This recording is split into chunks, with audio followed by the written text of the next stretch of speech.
Hey there, I am Scott Telek, author of the Swithen series of Arthurian novels, the only book series that remains completely faithful to the medieval legend of King Arthur as laid down between the years 1136 and 1485. So we're going to start reading Sir Thomas Malory's Morte d'Arthur chapter by chapter, but before we get started, we need to back up and delve into some of the background here. And you might think, oh, this is just BS, I could just get right to the good stuff. But the thing is, this stuff is actually very important to understanding the book, which is why I've included it here, and why I'm telling you it's important. By the way, there is a companion book to this entire video series, taking you through the entirety of Book 1 with the guided reading and the full text of the new translation. Find the link in the notes below the video. So let's talk about what Morte d'Arthur is. There probably was a real person named Arthur, and he probably lived around the year 550. Many people get very hung up on whether Arthur really lived and the whole history aspect of it, as if it'd be invalid if it were just literature or mythology, but I don't want to get into that. In these videos, we're just focused on the literature that resulted from it. So the first written version of this story appears in 1136. That's about 600 years in which this story developed as a legend.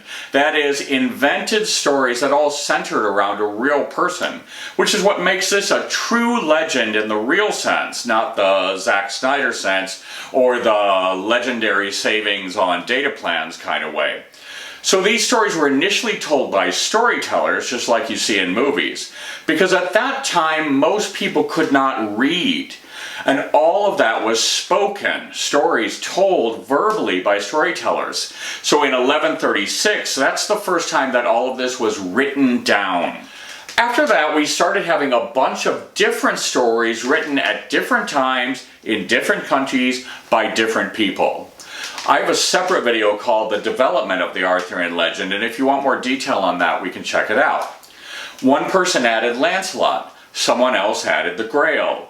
Someone at a later time turned that into the Holy Grail. The thing is, the whole thing was never conceived of as one complete and cohesive story. Okay, so stop here. You might be, as I once was, thinking you're going to skip all that BS and go straight to the source. You're going to read Morte d'Arthur, you're going to find out the one real story of King Arthur straight from the horse's mouth. But the first thing you have to realize is there is no one real story of King Arthur. There are a bunch of different stories written by different people at different times that have been haphazardly stitched together into a barely coherent narrative. So let's go on. In the 1200s, there was the Vulgate and Post-Vulgate cycles, which made an attempt to cram all the various stories into one cohesive narrative. Altogether, it's about 3,200 pages. What it does is take a story that began as a pagan legend and turn it into an explicitly Christian narrative. It adds the Holy Grail, now understood openly as the cup that contained the blood of Christ. It wasn't always that way in the story. It also added a moral shift toward Lancelot, and especially his son Galahad, and away from Arthur himself, who's earthy and violent and not that great of a Christian hero.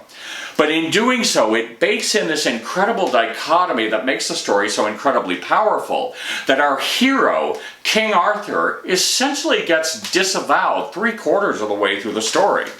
If you haven't read the medieval stories of King Arthur, you're in for a treat, because it's going to be very different than what you expect if you've only seen TVs or movies. Okay, so it's almost 300 years after the Vulgate cycle, in 1485, and Sir Thomas Malory is in prison, and what he did, perhaps to while away the time, is he took the different versions of the Arthurian legend, but especially focusing on the Vulgate and Post-Vulgate, and he made his own version of the complete story. Malory's Morte d'Arthur is only about 1,000 pages, so what happened to all that extra stuff in the larger story? The answer is, he left a lot of it out.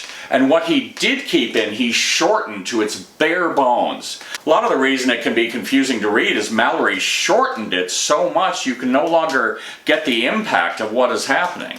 So when we read Morte d'Arthur, we're reading a condensation of a much larger story, with a lot of pieces missing. Because of this, as I give you my guided reading, we're going to talk about what Malory left out, the few things he put in, and what it all means, like what are the larger themes behind it all. So as we go forward, when I say the Vulgate, I mean the larger and longer story, which served as the primary source that Malory adapted the tale from. It's all still very relevant because the story Malory is telling is a shortened version, but the events of his story still in many ways occur in reaction to the larger tale. And when I say Malory, we're talking about Le Morte d'Arthur. So by the way, what I'm doing in my book series, The Swithen, is writing a version of this tale across 25 novels, 6 of which are out right now, and I'm working on number 7, with the rule that it has to remain completely faithful to the real medieval material up until Le Morte d'Arthur. That is, we can't fix it to make it more palatable to modern audiences, and we can't rearrange it for more wow moments. It has to be authentic to the story up to Le Morte d'Arthur. I'm also taking pains to make these characters into real people and add psychology and character arcs to make us understand the stakes and what they're going through. But anything I do add has to slot seamlessly into the existing legend without changing it. And this is why I've read Le Morte d'Arthur and the Vulgate cycle like 1,000 times. So all that said, I want to let you know that in these videos I will not make an attempt to do medieval pronunciations. You don't want to hear it, and I don't want to do it. Let's just skip it. So what we're about to delve into with Le Morte d'Arthur is a huge-scale, monumental work about life itself. It provides you with a great mind trip full of moral quandaries and cosmic ironies, contains beautiful poetic language and incredibly rich insights. And it's a saga in the true sense of the word.